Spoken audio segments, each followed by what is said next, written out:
বাংলাদেশের নতুন সরকারের কাছ থেকে এখনো আনুষ্ঠানিকভাবে কোনো গ্রিন সিগন্যাল পায়নি আওয়ামী লীগ। তা সত্ত্বেও দলটির নেতাদের দেশে ফেরার নির্দেশ দিয়েছেন দিল্লিতে থাকা দলটির সভানেত্রী শেখ হাসিনা। বাংলাদেশের নির্বাচন পরবর্তী পরিস্থিতি এবং আওয়ামী লীগের ভবিষ্যৎ কর্মসূচি নিয়ে 24শে ফেব্রুয়ারি সকালে দলের ওয়ার্কিং কমিটির বৈঠকে ভার্চুয়ালি এই নির্দেশ দেন শেখ হাসিনা। কলকাতায় আওয়ামী লীগের এক প্রেসিডিয়াম সদস্যের বাড়িতে মিলিত হয়েছিলেন ওয়ার্কিং কমিটির সদস্যরা। বৈঠকে আওয়ামী লীগের যেসব নেতা দেশে আছেন তাদের সক্রিয় হতে বলা হয়েছে, যাতে সামনের স্থানীয় সরকার নির্বাচনে অংশ নিতে পারে। সব মিলে আওয়ামী লীগকে সক্রিয় করতে 5টি সিদ্ধান্ত হয়েছে বলে দলটির একাধিক সূত্রে জানা গেছে। তবে দলটি নিষেধাজ্ঞা প্রত্যাহারের ব্যাপারে কোনো সিদ্ধান্ত হয়েছে কিনা তা বৈঠক সূত্রে নিশ্চিত হওয়া যায়নি।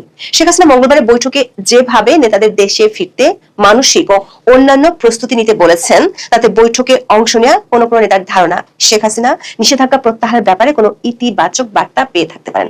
আবার মার্চের শুরুতে দিল্লি হয়ে ঢাকা আসছেন মার্কিন দক্ষিণ ও মধ্য এশীয় বিষয়ক সহকারী পররাষ্ট্রমন্ত্রী পল কাপুর। পল কাপুরের এই সফরের মধ্য দিয়ে বাংলাদেশের রাজনৈতিক অঙ্গনে বেশ কিছু পরিবর্তন হতে পারে বলেও